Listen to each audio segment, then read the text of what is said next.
RB, enduring confrontation, no time to explain, set up the American team. So it's with select aircraft, which I'm totally fine with because it looks like they're going to be fun to pit against each other. Anything that lets me use my B-25. Alright, set up the American team. Let's see, we got B-25s, we got P-47s, we got P-51s, and waiting for a match. So... wir Germans now, yeah! You want to get into a match? You better play Germany. Everybody wants to play those OP American vehicles, and nobody wants to have the limited options of the German team. But you know what? The Bf-109G is still a fantastic airframe, and the Focke-Wulf F8 or 190 F8 is still an amazing airplane, so no worries in that regard. And can you believe we just survived the booty lasers of that P-61C? I know, right? Lucky us. Well, we didn't come away unscathed, but we managed to take down that P-47 juggernaut along with us. So what are we looking at here? Air RB enduring confrontation. I would love to see this game mode come to stay. I think that this is the superior form of Air RB. You get into a match and you can respawn as many times as you want to with a cooldown on some of the better vehicles, but this actually gives you a reason to fly bombers. It gives you a reason to take out an attacker, and you have your place in the battlefield.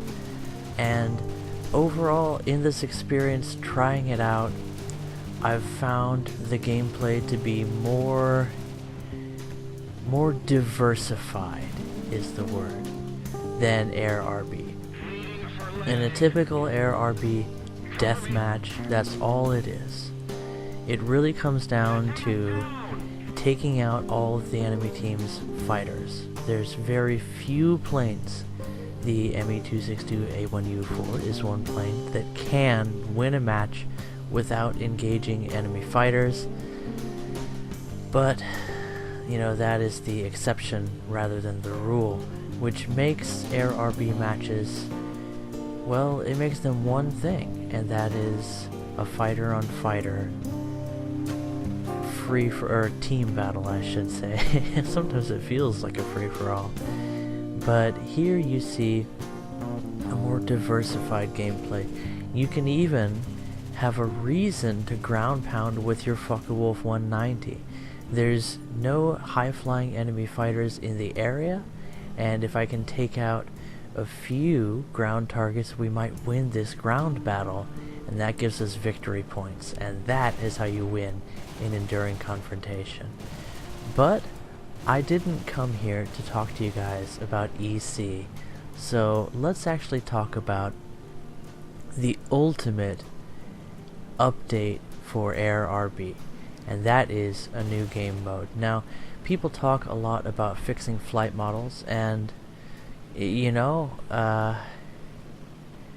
these planes, even these German planes that you often hear complaints about, they can work, and they can do work. They just don't work well in a head-on-head engagement in the mode of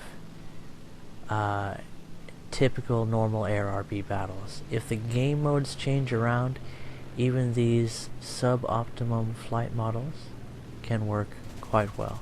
And I really like the way the Focke-Wulf 190 flies. It just happens to face some opposition that can make things difficult. But it's been a few minutes. I need to get into the topic of today's video. So enjoy this background footage of Air RB enduring confrontation, a game mode that I hope is soon to stay. They're testing this alongside the Naval CBT, and that to me tells me, you know what?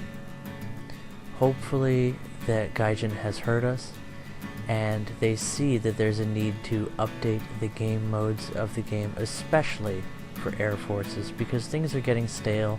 There's only a few planes you can really use effectively to win matches. But let's talk about new game modes for the game, and this is what I would like to see. So I love Enduring Confrontation. It's not perfect, don't get me wrong, but this is the game mode that by far has inspired me the most and has been the most enjoyable for me because it's diverse. You don't just see one or two players dominating the match, partially because matches are just too large to do that. You can't be everywhere at once, and you can fly multiple aircraft types. So before we get into talking about the perfect game mode, let's take a look at the flaws in this, my favorite game mode, and see where those things can be addressed. Now, when this was exclusively, and it will return to being exclusively, a simulator mode, there were some obvious flaws for more casual players like myself. It's difficult to fly these planes in simulator, especially the Focke-Wulf 190. I tried flying this plane and I crashed it so many times trying to pull maneuvers. It's great in a straight line and you can snap roll as fast as you want to, but as soon as you touch that elevator, things start to go awry very rapidly. Am I digressing? Maybe a bit. So changing this over to an RB offering would fix that problem. So let's look at Enduring Confrontation RB. Weaknesses of this game mode. Let's talk about getting into the battle. It takes a while, right? And that can be a good thing, that can be a bad thing, because if there's distances between your airfield and the enemy airfield, that gives you time to climb if you want to. And you also have room to avoid the heavy lanes of traffic. Say if there's an objective, directly to your north, you can hook around the northeast at low altitude and sneak onto that objective in, say, a bomber or one of those American strike fighters like the P-47 that has enough ordnance to take down a base in Enduring Confrontation. So, downside, lots of travel time, but it's also something of an advantage. Is there a way to make that more rewarding? I think there is. So, remind me to talk about that, because I can't take notes. I ran out of paper plates. I just lose my notes anyway. So, travel distances will hit that when I talk about the perfect game mode. What's another downside? Let's say the meta disadvantage. Allied teams have much more access to ordnance, we're talking bombs and rockets, for their fighters, which makes their fighters able to come in, and let's say with the P-47, because this is something I did all the time in Enduring Confrontation, when I could get in an American match. But now for the Germans, yeah, so if you place the other side of the field, yeah. Oh man, the Focke-Wulf just looks so good when it's pulling a loop maneuver. Just, the thing is made, it's a beautiful airplane. Anyway, the P-47, you can fly low and get to a base, and we're talking, a base destruction target, which I think is a little bit stale itself. Let's mark that as a downside. You can fly to a base, drop your bombs, fire your rockets, destroy the base, and then you can climb, and on your way back to the airfield, you can fly interception and intercept enemy bombers. You can scout out the enemy airfields and strafe low-flying targets. You can really do anything after that. You can even go to these ground battles and attack howitzers, and other soft ground targets. You can even take down pillboxes, talking light pillboxes, with your 50 cals and your copious amounts of ammunition. So the P-47 dominates the meta of Enduring Confrontation. Now, German fighters are very able to function in a fighter or interceptor role, but their ordnance is not sufficient for ground striking, and their cannons are not ideal for taking down pillboxes, and their heavy fighter, like the what's that, the one you see on the screen right now, I forget the name of the thing, it's just, yeah, you can have a cannon that can take down pillboxes, yeah, you can potentially, and sorry for the jumpy video, you can potentially, you know, ground strike, but no bombs to speak of. And in a fighter role, you can function, but you're going to want to run different ammo than for a ground support role. Suffice to say, Germany still lags behind in the tactical ground strike capability for air RB. So how can you address that? Distances, flight distances, travel distance, distance to objectives, an unbalanced meta. Are there ways to turn this into an advantage? I think there are. I think there's one way, and it's a fantasy of mine. It would be so awesome to play, and the answer is Battlefield 2142. Who remembers that game? If you're not familiar, it was the best sci-fi shooter, if you ask me, and online multiplayer focused. Did the thing even have a single player? I never knew. I always played multiplayer. But you could queue into a match as a squad member, as a squad leader, or as a battle commander. And squad members, that's the same thing as being in a squad in War Thunder, typically. But let's look at squad leaders. Now, you can give an order to your squad. Let's say you give the order, destroy that base.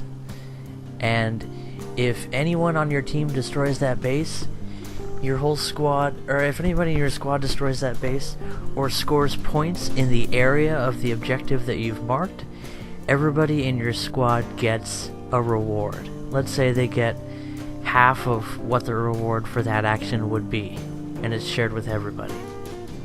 So, if your squad leader says, you know, defend this point, you ping on the map, squad leader, open your map, ping, and anybody who scores points in your squad in that area, those points get shared with the squad. And just so that doesn't get abused, maybe give it like a 30-second cooldown time and a 2-kilometer radius or something like that. You know, those things can be balanced. And that's the role of a squad leader. He doesn't change his role, he still gives orders to his squad, but now when the squad follows those orders, there's a reward for everyone. So that's just a nice little feature to add.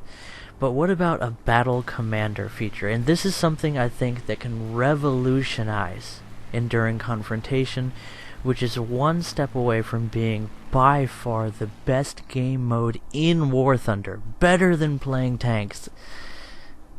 Better than anything air combat has to offer at this time. And World War mode, forget that. I mean, that's for hardcore people, right? That's for role players. This is for the casual who wants to just enjoy the game and get invested into it emotionally, to really care about what's going on. So, what are we talking here? Battle Commander. Well, it's basically the same thing as what you find in Battlefield 2142. So again, if you're not familiar with that game, I'll do a bit of explaining, but if you've already heard about it, well, this is how we would work it into the War Thunder system. So a few mechanics would need to be added for the Battlefield Commander. Number one, in Enduring Confrontation, everything is spawned in automatically by the server. You know, so when it says defend the bombers at E3, right? Or destroy enemy attackers at D7 or whatever. You know, when it gives you these live update mission objectives, those are created by the system, and sometimes they're just, well, they're so random that they don't really feel compelling. But imagine if you're the battle commander and you gather resource points by controlling objectives, right? By having, say, a supply depot. Not a base anymore, it's a supply depot. And enemy planes, if they scout and find your supply depot, they can take it out. But if they don't find it, they can't, right? And you start, instead of having 3 airfields, 1 airfield. And all of your supplies come into this airfield. And then, trucks take those supplies where you tell them to go. So say it costs 1,000 supplies to build a new airfield. So you set a point on the map and you order the construction of this airfield. And supplies get trucked there. And then, when that airfield is constructed, it's like a level 1 airfield, right? And you can level up, say, 2 times, to where the first level 1 airfield you can get like fighters to spawn there. And then after that you can get like fighters and heavy fighters, strike aircraft, attackers, that kind of stuff. And then level 3 you can have, you know, heavy bombers fly out of it, that kind of deal. And each time it takes more supply points, right? So that's one way you would spend supply points. And you could do 2 things to set up these bases. You could ping a point on the map and it gets built there, or you could drop a flare from your airplane as the battlefield commander. Say you're flying around low altitude in a biplane, low speed, high control ability to pick the spot where you want your new airfield, and you have just the spot. So you hit your spacebar, you drop your flare, and that's where the AI trucks go to start building your airfield. And then enemies can come, they can destroy your trucks, and you lose the supply points that were in those trucks. So it takes longer to build that airfield. Or, alternatively, you can protect them, right? You see how that works? So you could build things like airfields. You could set up an AA battery. You could... What else could you do? You could decide where you're going to start a ground battle. So you could spawn, say, I want 15 tanks along this line, and then they'll automatically start moving toward where you tell them to go. So you order 15 tanks, and the supply trucks come and they start dropping off tanks. You know, let's just for the sake of keeping this in the idea of War Thunder, what's already in the game, you could have, you know, a heavy supply truck turn into a tank when it gets to the spot. I know that's not quite realistic, but landing craft don't turn into tanks either, right? So you could have trucks, you know, set up a tank there, or you could have tanks come from the corner of the map. That could be kind of troublesome. Or you could have them get dropped by airplanes. That would be pretty cool. I know that most tanks weren't able to be dropped by an airplane, but, you know, some were. So you could airdrop in light tanks and infantry forces. You could order the construction of pillboxes, AA, howitzers.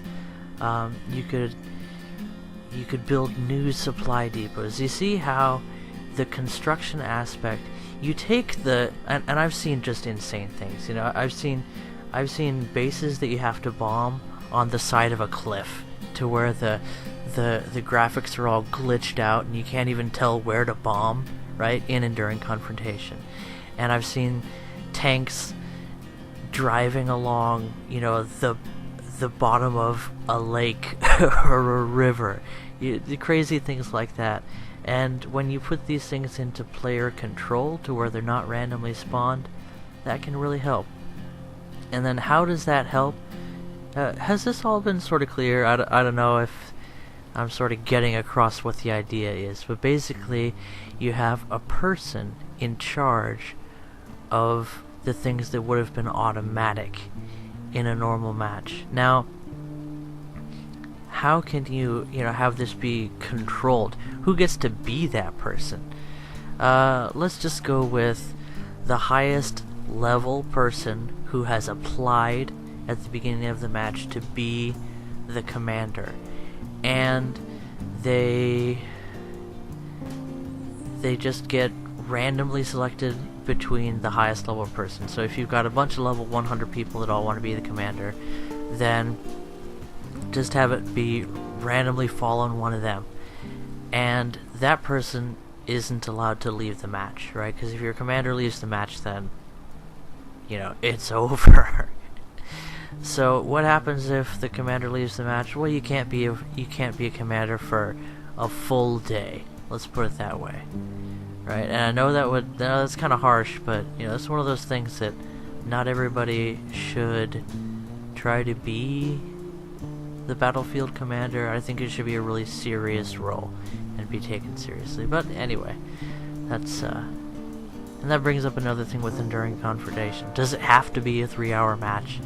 Could we make this maybe like an hour and a half, even 45 minutes? Cut that time down, give people the ability to put the objectives closer together. That's another thing that can make Enduring Confrontation a little more bearable, or just make it easier for people to jump in and jump out. Say that you've got a 10-person cap and a 5-person minimum, and right now, if you don't meet those numbers, then they fill your team with AI, which is just a good way to harvest kills. So if you're in Sim, set up a match with your friend, and they can play the opposing team, and you play the other team, and your whole rosters are just filled out with AI, and you guys can harvest kills. But you didn't hear that from me. But back to what we were talking about. So the battlefield commander will set up the objectives. He'll say, go destroy that supply depot, scout out enemy airfields, and then when you do find an enemy airfield, how you get that random objective in Enduring Confrontation, destroy bombers at X coordinates? What if you're the force commander, and for 1,500 resource points, you can spawn in a bunch of medium bombers, or for 2,000, for 2,500 supply points. Did I say research points? Supply points. You could spawn in heavy bombers, right? And then you decide what altitude they're flying at, up to say like 4,000 meters.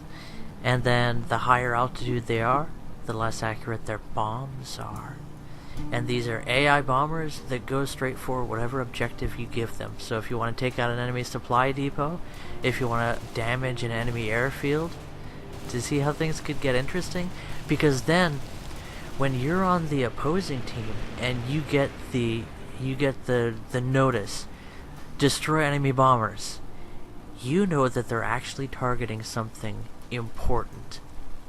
And you know that if you don't destroy those bombers, you're going to be in trouble. And if you do, it has cost the enemy commander precious resources.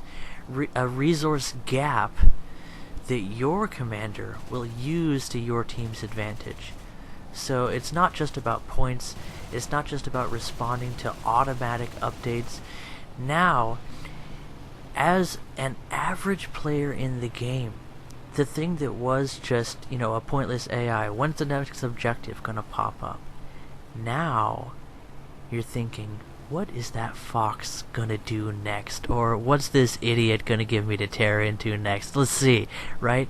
You're playing against a person as well as his entire team of players that support him. Does that sound exciting? Because that sounds exciting to me, and I don't have to speculate. I know this can be done, and done well. Excuse me, inhaled a little bit of saliva there. I'm salivating at the thought. I know this can be done well, unlike my flying skills, consistently.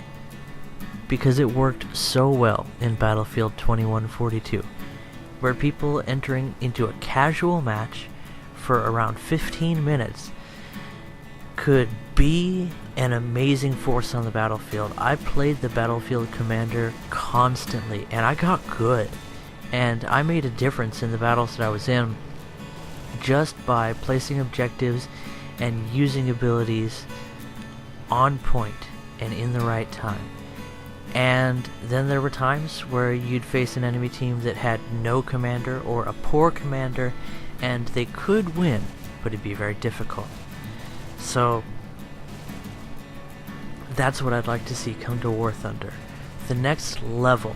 And this would really, I think, bring a new appeal to the game, because people who are into the overarching strategy and fans of World War II could have at their fingertips an army of human players. That's pretty neat. So with that thought, I'd like to close, and this is of course an invitation for all of you fans of War Thunder to enjoy the speculation. And sorry for the lackluster video that supports this, but you know, I just haven't been playing as much War Thunder, and I don't have any time to edit videos. Like, just doing this talking over, and this is a one-take thing, is using up all of the nap time that my baby has, and then it's back to bottles and diapers for me after that. Anyway, guys, thanks for watching this rather long video and hearing me ramble. Thanks for joining in on this fantasy. And by the way, I made a video a while back about a childhood dream of mine to see the A10 Thunderbolt Warthog added to the game, and it's probably coming. But you know what's coming along with it? The M1 Abrams. Almost definitely. Wow. I'm not playing a lot of War Thunder right now, but I'm coming back to it. Anyway, guys, catch you in the next video. Bye-bye.